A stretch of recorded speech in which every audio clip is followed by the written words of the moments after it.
Juízes capítulo de número 6, versículo de número 11, está escrito assim: Então o anjo do Senhor veio e assentou-se debaixo do carvalho que está em Ofra, que pertence a Joás, o Abiezritas. Gideão, seu filho, estava malhando trigo no lagar para o salvar dos midianitas. Então o anjo do Senhor lhe apareceu e lhe disse: O Senhor é contigo, valoroso varão. Mas Gideão lhe respondeu e disse-lhe: Ai, meu Senhor, se o Senhor é conosco, por que tudo isso nos sobreveio?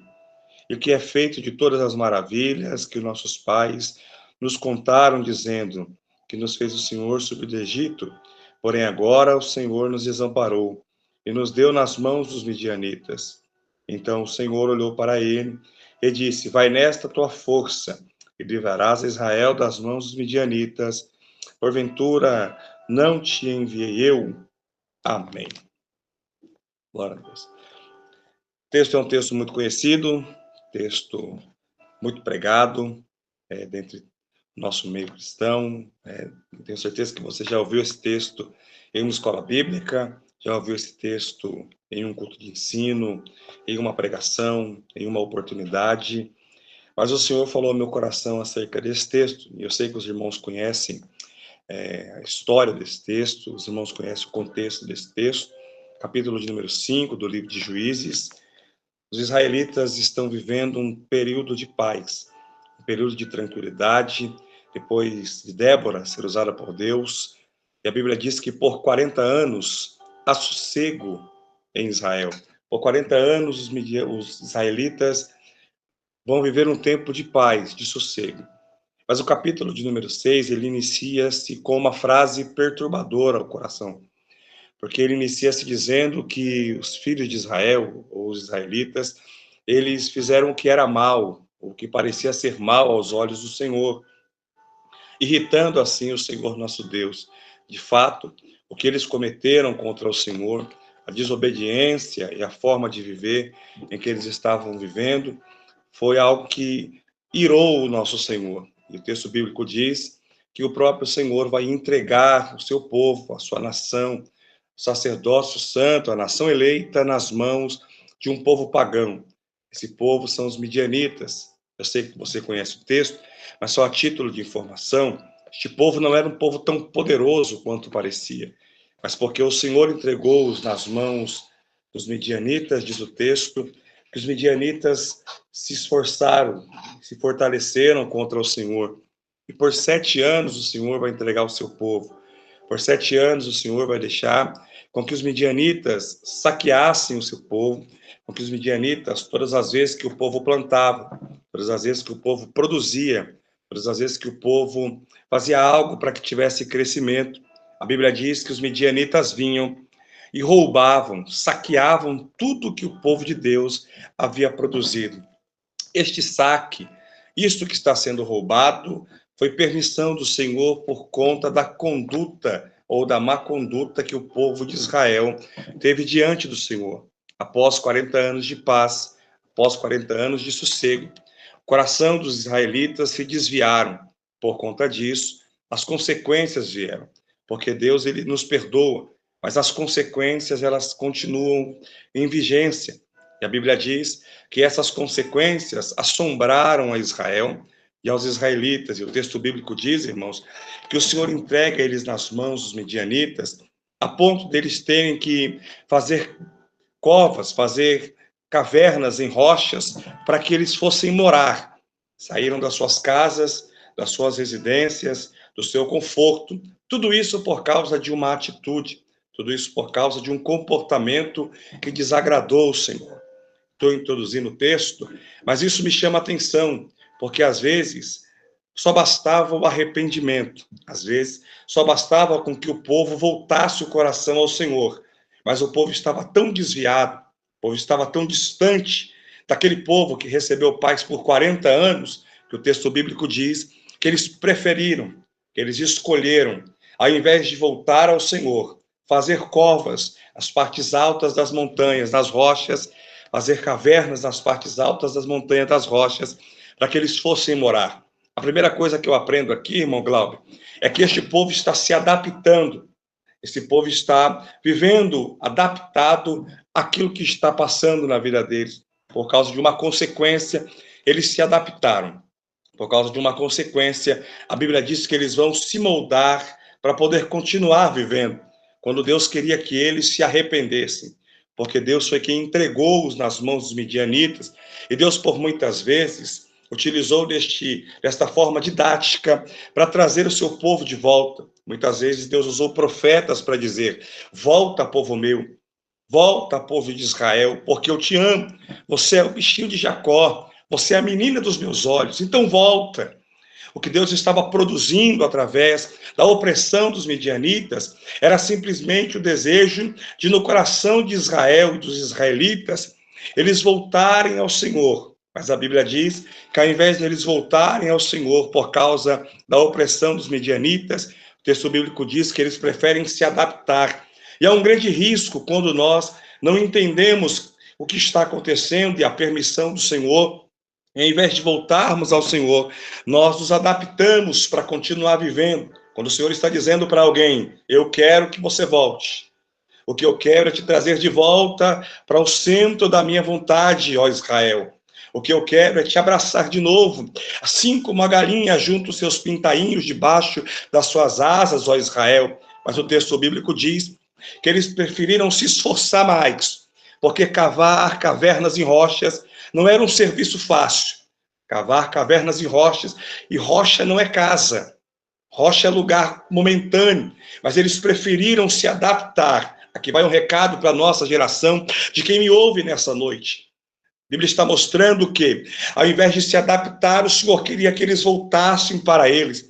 E o texto bíblico diz que todas as vezes, mesmo eles tendo escolhido se adaptar, que eles plantavam, todas as vezes que eles colocavam algo na terra, que eles produziam algo, o inimigo vinha e roubava o que eles haviam semeado. O inimigo vinha e roubava o que eles haviam plantado. A colheita não era mais colheita. A plantação não era mais prazerosa como antes. E o texto bíblico diz que tudo que se plantava era roubado pelos midianitas. E eu gosto do texto, irmão Glávio, os irmãos que me ouvem, porque o texto mostra que o Senhor está dando um espaço de 7 anos para que eles se arrependam, mas ainda assim, eles preferiram se adaptar. Quero dar um recado, talvez um conselho desse jovem pastor de 36 anos, que há 18 prega, que você não se adapte à situação. Entenda que Deus está moldando o seu coração dentro do que ele tem permitido, dessa situação que ele tem liberado, que ele tem permitido acontecer. Tem gente que não compreende, irmão Glauber, os irmãos que me ouvem, tem gente que não consegue compreender que o Senhor não está permitindo para te ferir somente, o Senhor está permitindo para te trazer de volta, o Senhor está permitindo para te abraçar novamente, para que você corra para os seus braços. Mas ao invés de correr, você prefere o trabalho duro, você prefere cavar cavernas, você prefere continuar plantando e sendo saqueado, continuar plantando e sendo roubado pelo inimigo. Por quê? Porque o não arrependimento, a falta de arrependimento tem abrido brechas. A falta de arrependimento tem abrido portas para que o adversário acesse ambientes da sua vida, do seu casamento, da sua família, da sua vida financeira. Mas o que o Senhor está mostrando nessa escassez, de que tudo que você planta é roubado, de que tudo que você semeia é saqueado, o que o Senhor está mostrando é: eu te quero de volta, Israel. Eu quero você para mim novamente, ó Israel. Eu não quero que você desista, na verdade, eu quero que você prossiga, mas eu te quero de volta. E o texto diz que por 7 anos o Senhor permite, por 7 anos o Senhor dá um espaço de tempo para que Israel entenda. Talvez alguém que me ouve nessa live está se identificando porque o Senhor está permitindo. Às vezes parece que a plantação e a colheita vai acontecer, mas por algum motivo, de alguma forma, a colheita não é como se esperava. É o Senhor dizendo: eu estou utilizando este método para te trazer de volta. Então não se adapte, não procure formas de se adaptar, mas é tempo de voltarmos ao Senhor. É tempo de regressarmos a Ele, porque o Senhor quer um povo que se entrega de coração rasgado, de coração aberto, de coração desejoso pela sua obra e pela sua presença. E o texto bíblico diz que durante estes 7 anos, tudo que era plantado, tudo que era semeado na terra, A Bíblia diz que era ceifado pelos midianitas. Bastava Israel plantar, bastava Israel semear. Irmão, eu sei que os irmãos talvez entendam mais de semeadura no contexto dos dias odiernos do que eu, porque eu morei pouco tempo no interior de São Paulo, mas eu sei que plantar exige um esforço. Semear exige uma preparação da terra, exige uma preparação, uma escolha da semente, exige uma preparação do solo, exige um tempo de regar a planta, de regar a semente. Então Israel está fazendo todo esse esforço, oh glória. Israel está se entregando de todo o coração nessa plantação, mas o texto bíblico diz que todo esse esforço, na hora de colher daquilo que se plantou, é em vão.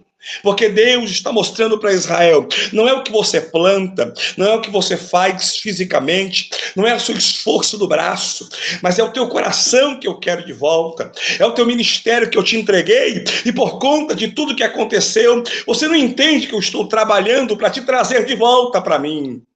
Glória a Deus. E o texto bíblico diz que por 7 anos Israel plantou e por 7 anos foi saqueado. A pergunta é: até quando você vai semear? Até quando você vai preparar a terra? Até quando você vai lançar a semente? Até quando você vai cuidar da terra, da semente, vai regá-la? Até quando? E vai continuar sendo saqueado. Quando Deus está dizendo, eu te quero de volta. Até quando você vai se adaptar? Não é mais fácil. Porque nos dias odiernos é mais fácil a gente se adaptar ao momento, se adaptar ao que está acontecendo, fazer cavernas em rochas. É mais fácil eu habitar aqui do que no conforto daquilo que o Senhor me deu. Porque o texto de Juízes capítulo 6 começa nos dizendo que quem entregou a terra para os israelitas foi o Senhor. O capítulo de número 6 e versículo de número 9, versículo de número 10, Deus vai dizer aos israelitas, através de um profeta, que foi ele quem entregou essa terra, foi ele quem buscou-os no Egito, foi ele quem trouxe-os até ali. Então a terra é nossa, a terra é tua, esta terra é fértil, porém o Senhor está dizendo, é tempo de você voltar, é tempo de você se arrepender, é tempo de você voltar a se rasgar, porque estamos acostumando-nos às rotinas, à liturgia, aos costumes. E quando é que nós voltamos a rasgar a nossa alma e o nosso coração diante da presença do Senhor? Fazer cavernas e rochas é sinônimo de adaptação ao momento em que estamos vivendo. E a Bíblia diz que dentre esses 7 anos, o texto bíblico nos revela que Israel vai ser saqueado, Israel vai ser roubado, de tudo que se plantava. Na hora da colheita, os midianitas se levantavam e levavam tudo embora. Aí eu gosto do texto, irmãos, porque o texto mostra que Deus sempre tem alguém, Deus sempre tem uma estratégia. Quando nós olhamos para a história de Gideão, nós costumamos a lembrar que Gideão tem sempre os seus 300 ao seu lado. E Gideão tem uma estratégia divina para guerrear diferente de todas as estratégias. Que Gideão foi usado por Deus para guerrear contra um grande exército de uma forma diferente. Só que nós esquecemos que este contexto de um povo adaptado ao que está vivendo, de um povo que ao invés de se arrepender, se adaptou, nós esquecemos que esse contexto está permeando a vida de Gideão. O texto bíblico diz que o Senhor olha dos céus, e quando ele olha dos céus, ele encontra o menor da tribo, o menor da casa, da menor tribo. Ele olha para a terra e ele vê um jovem, quase um homem já feito. A Bíblia diz que Gideão está malhando trigo no lagar. Eu gosto do texto, porque o texto é enfático em dizer que Gideão está malhando trigo no lagar para escondê-lo dos midianitas. De todos os israelitas, o único que o texto mostra que está disposto a sair do conforto, aleluia, que está disposto a sair do comodismo, da adaptação que Israel fez, é Gideão. E eu quero liberar uma palavra nesse texto aqui essa noite, que Deus vai encontrar dentro da sua família, dentro da sua casa, no seu ministério, Deus vai encontrar um Gideão para poder utilizar. Alguém que não se conforma, alguém que não quer se adaptar ao que está sendo moldado nesse tempo. Aleluia. O texto diz que Gideão está malhando trigo no lagar, e eu gosto do texto, irmão Glauco. Porque o texto não diz que o Espírito do Senhor fortaleceu Gideão. O texto não diz que foi o Espírito de Deus que despertou Gideão pela madrugada para orar. O texto não diz que foi o Espírito do Senhor que revelou para Gideão aonde é que Gideão deveria se esconder. Eu sei que você sabe, irmãos, mas só a título de informação, lagar não é lugar de malhar trigo, porque lagar é um lugar pequeno para se malhar trigo. Trigo se malha na eira, em campo aberto, para que o vento leve a palha. Mas Gideão escolheu um lugar que aonde ele estava escondido de tudo aquilo que podia lhe causar mal, de todo o adversário. E a Bíblia diz que Gideão se levanta, começa a malhar trigo para esconder dos adversários. De tudo que foi roubado, o que sobrou, Gideão ainda está tratando, ainda está cuidando, ainda está zelando. Porque aqui está um segredo, irmão. Aqui está um segredo. O que o Senhor entregou na sua mão pode não ser tudo, pode não ser muito, pode não ser grande, mas quem entregou nas suas mãos foi o Senhor. Então zele, porque os midianitas querem saquear. Aleluia. Mas o texto bíblico diz que Gideão está malhando trigo no lagar. Malhando trigo no lagar, Gideão bate o trigo, a palha sobe. Ele levanta a cabeça, vê se Midianita está vindo, não está, dá tempo de malhar um pouco mais. Eu quero liberar em nome de Jesus, dá tempo de você malhar um pouco mais, escondendo daquele que quer saquear sua casa, sua família, seu casamento, seu ministério. Gideão está malhando trigo no lagar, e o texto bíblico diz que o anjo do Senhor aparece a Gideão. Eu gosto do texto porque parece até um trocadilho. O texto diz para Gideão, Gideão, que o anjo diz para Gideão, Gideão, o Senhor é convosco. Aleluia. Só aqui é motivo de nós glorificarmos ao Senhor, irmãos. Só aqui é motivo de nós adorarmos ao Senhor. Porque em tempo de adaptação, em tempo de que todo mundo faz o que todo mundo está fazendo, a minha mãe dizia um adágio popular que você não é todo mundo, Marcos. Você não é todo mundo, irmão Glauber. Irmã Sara, a senhora não é todo mundo. Irmã Maria, a senhora não é todo mundo. Irmão Antônio, o senhor não é todo mundo. Nós não somos todo mundo. Eu estou pregando para Gideões que serão levantados pelo Senhor, porque nós não somos adaptáveis como esta geração. Em meio a uma geração que busca grandeza, o Senhor separou este momento, nesta noite, para dizer, continue malhando trigo. Continue malhando trigo. Malhe trigo pela sua casa, pela sua família. O texto bíblico diz que o anjo diz a Gideão, Gideão, o Senhor é convosco. E só essa frase do anjo dá vontade de dar um glória bem alto, mas dá um nó na minha mente. Assim como deu na mente de Gideão, porque Gideão vai perguntar para ele, se o Senhor é conosco, por que tudo isso nos sobreveio? Aleluia. Só que na verdade Gideão sabia, irmão. E nós sabemos como é que nós chegamos em determinadas condições. A pergunta aqui nesse texto é, nós vamos nos adaptar, vamos cavar cavernas em rochas, ao invés de nos levantarmos, escolhermos um lugar que o adversário, que brama como um leão, caçando quem possa tragar, não nos ache, para que nós continuemos a trabalhar para o Senhor. Pastor Marcos, é difícil, mas continuemos a trabalhar para o Senhor. Pastor Marcos, começou pequeno, mas continuemos a trabalhar para o Senhor. Por quê? Porque você é forte? Não. Porque você é bom? Não. Porque você tem condições? Não, é porque o Senhor é convosco, aleluia. Eu não sei se você compreende isso, mas o Deus que nós servimos é um Deus que valoriza decisões. Quando todos decidiram subir, cavar cavernas em rochas, em montanhas, para se adaptar ao momento, Gideão resolveu descer.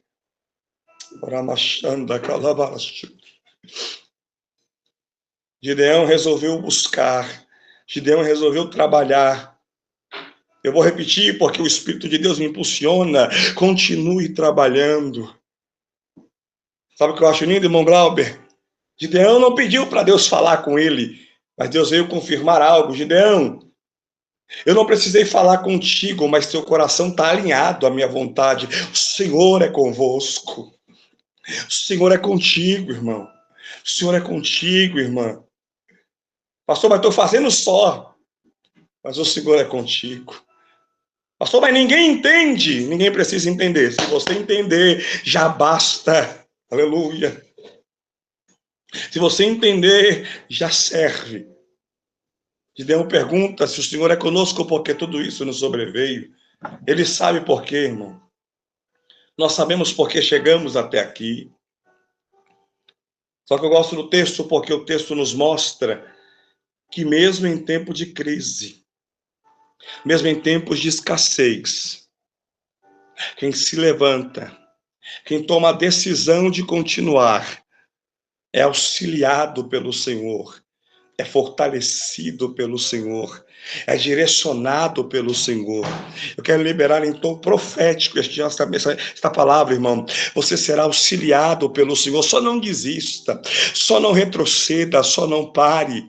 Pastor Marcos, não tem ninguém olhando, o cego está vendo, irmão, porque o que os midianitas não enxergavam, oh glória, o céu enxergou. O que os midianitas não encontravam, o céu encontrou, irmão. Deus está vendo o seu esforço para não cair, seu esforço para não voltar atrás, mesmo tendo pouca força, está continuando, aleluia. Gideão, o Senhor é convosco. É tão confuso que Gideão pergunta como ele é comigo. Olha o que está acontecendo. É porque nós temos a visão muito limitada, irmãos. A nossa visão só enxerga isso daqui, é limitado. Você está dizendo, o Senhor é convosco, daqui a pouco você vai entender. Sabe essa palavra? O Senhor é convosco, tu não entende agora o que o Senhor fará lá na frente, mas o Senhor é convosco, daqui a pouco você entenderá. O Senhor é convosco. Aleluia. Aleluia. Esse texto é maravilhoso, irmãos. Não precisou de muito. Deus só precisou encontrar um posicionado para receber o direcionamento do Senhor. A palavra para alguém aqui essa noite é: se posicione. Pastor, na minha casa ninguém se posicionou, então é contigo que o Senhor conta. O Senhor é convosco. Pastor, na minha família ninguém se posicionou, na minha igreja ninguém se posicionou, no meu trabalho ninguém se posicionou. Então tome a posição esta noite, porque o Senhor é convosco. Aleluia. É tão difícil compreender, não é, irmãos? É Gideão falando: rapaz, se o Senhor é convosco, por que está acontecendo tudo isso? Ele está quase que dizendo: olha onde eu estou, olha o ambiente que foi gerado e eu estou aqui. É por isso mesmo, irmão. O Senhor é convosco. Se ele não fosse convosco, nem aqui ele estava. Se ele não fosse com a sua casa, nem de pé ele estaria. Se ele não fosse convosco, nem ouvindo esse humilde, simples pregador, você estaria. Mas você só está aqui porque o Senhor ainda é convosco. É mentira do diabo que não vai dar certo. É mentira porque o Senhor sabe exatamente como trabalhar. O projeto parece pequeno, o ambiente parece inadequado, mas é ali que Deus vai revelar para Gideão. Aleluia. Eu amo esse Jesus, irmão, porque Deus os revela em ambientes que na nossa mente é inapropriado, é impróprio para que Deus fizesse isso. Mas foi dali, de um lagar, um lugar em que o homem estava malhando trigo, que Deus deu um projeto vitorioso para ele. O que parecia pequeno, o que começou com um só, o que parecia que não livraria, aleluia, o que parecia que não livraria, oh glória, o que parecia que não serviria, o Senhor vai utilizar o momento inapropriado, o ambiente que parece que não serviria, para enfiar dentro de Gideão, para inserir dentro de Gideão um projeto vitorioso. E eu quero liberar uma palavra, irmão, que não é um ambiente que você está preocupado, que vai fazer com que o Senhor fale contigo ou não. Não é um momento que você está vivendo que vai fazer com que o Senhor fale contigo ou não, mas é o que o Senhor está olhando. E se você está malhando trigo no lagar, se você não desistiu, te prepare, oh glória, te prepare, porque o que o Senhor gerará dentro de você é extraordinário. Eu sei que você conhece o texto. Aí o texto continua, Gideão, se o Senhor é conosco. Eu termino agora, meus irmãos. Por que é que nos sobreveio tudo isto? O que é que aconteceu com as maravilhas que o Senhor fez conosco lá no Egito? Com tudo que o Senhor fez conosco para nos trazer até aqui. Aí eu gosto do texto, irmão. Capítulo de número 6, verso de número 14. O texto bíblico diz que o anjo olha para Gideão e o Senhor olhou para ele e diz assim: então o Senhor olhou para ele e disse, perdão, então o Senhor olhou para ele e disse, vai nesta tua força. Aleluia.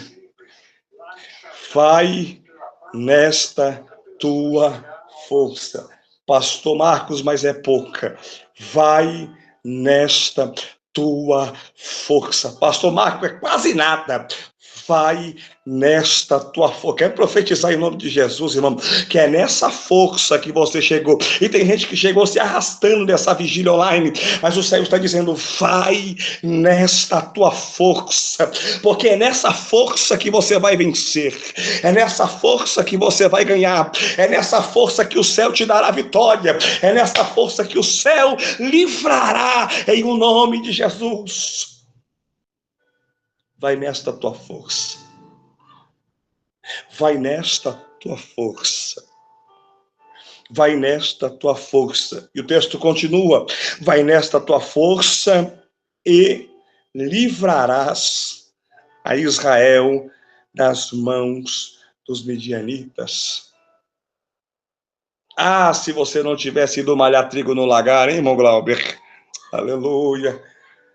Irmã Luciene, se a senhora não tivesse ido malhar trigo no lagar, quando todo mundo dizia, rapaz, fica na caverna, se adapta aqui, porque aqui em cima ninguém pega, ô glória. Aleluia.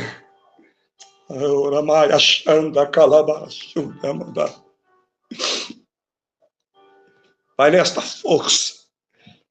Eu não sei como é que você chegou nessa vigília, mas o céu me impulsiona a dizer, vai nesta força. É nessa força que João escreve em Apocalipse, é na pouca força, eu vejo a tua pouca força. É nessa força, não precisa ser muita, vai nessa força que o céu está dizendo que ele vai te impulsionar, que ele vai te dar vitória, que ele vai te fazer vencer, é nessa força. Não precisa mostrar para homens, porque o céu sabe o tamanho da sua força. Vai nessa sua força. E aí você conhece o texto, irmão. Gideão foi na força que ele tinha. Gideão recebeu estratégias para selecionar quem andaria com ele, quem entraria na guerra. Deixa eu abrir um parêntese aqui, irmão, porque até para entrar na guerra, não é qualquer um, não é de qualquer jeito, o Senhor seleciona. Então, se o Senhor estiver separando alguém, não corre atrás para trazer de volta, não, tá bom? Se o Senhor estiver separando alguém, não busca, não, mas é forte, tem influência. Não, deixa lá bebendo água, é fraco, é covarde, é medroso, deixa para lá, irmão. Tem influência, mas não está preparado para a batalha que o Senhor preparou para você vencer. É na tua força. E eu gosto do texto, irmão, porque o texto diz que vai nessa tua força, é na tua força, Gideão. Só que Gideão não usou força, irmão. Gideão nem precisa. Aleluia. Você serve um Deus de estratégia, irmão.